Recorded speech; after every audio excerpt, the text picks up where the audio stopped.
থেকে চাইলেই কিন্তু আপনারা খুব সহজেই এক ক্লিকে ছবির ব্যাকগ্রাউন্ড চেঞ্জ করতে পারেন এবং নিজের ইচ্ছা মতো কিন্তু ব্যাকগ্রাউন্ড সেট করতে পারেন। প্রথমে আপনাদের প্লে স্টোর অ্যাপটা ওপেন করবেন। এখানে সার্চ বার আছে, এখানে সার্চ বারে লিখবেন হাইপিক। লেখার পর সার্চ করবেন।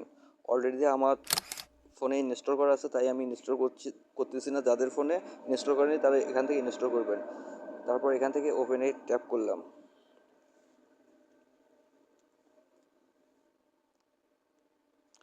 তারপর এখান থেকে একটা প্লাস আইকনে ট্যাপ করলাম।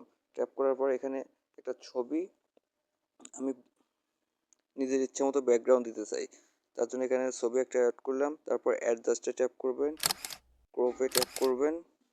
এখানে বিভিন্ন ধরনের রেশিও আছে, টিকটকের জন্য আছে, ফেসবুকের জন্য আছে, ইউটিউবের জন্য আছে। আমি জাস্ট এআই এক্সপেন্ডে ট্যাপ করবেন। ট্যাপ করার পরে এখানে ডিসক্রাইব দ্য কন্টেন্ট, এখানে আপনি যা লিখে সার্চ করবেন সেটাই কিন্তু ব্যাকগ্রাউন্ড আসবে। আমি একটা লেখা লিখতেছি,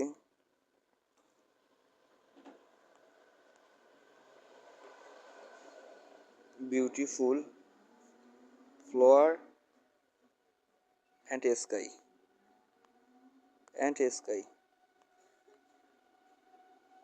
এটা দিয়ে অ্যালোতে ট্যাপ করবেন, করার পর জেনারেটরে ট্যাপ করবেন। তারপর ছবিটা ইনহ্যান্স করা শুরু করছে। দেখুন যে কীরকম ব্যাকগ্রাউন্ড।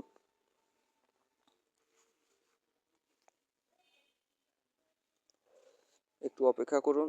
অবশ্যই কিন্তু আপনাদের ফোনে ইন্টারনেট কানেকশন থাকতে হবে। ছবিটা জেনারেট হওয়া শুরু হয়েছে, একটু অপেক্ষা করুন। দেখুন এখানে কত সুন্দর।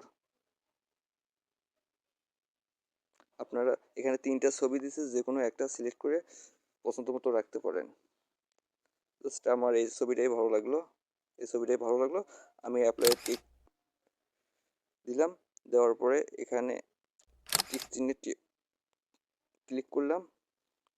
তারপর উপরে সেভ আইকন আছে, এখান থেকে আপনারা সেভ করে গ্যালারিতে নিতে পারবেন। ধন্যবাদ।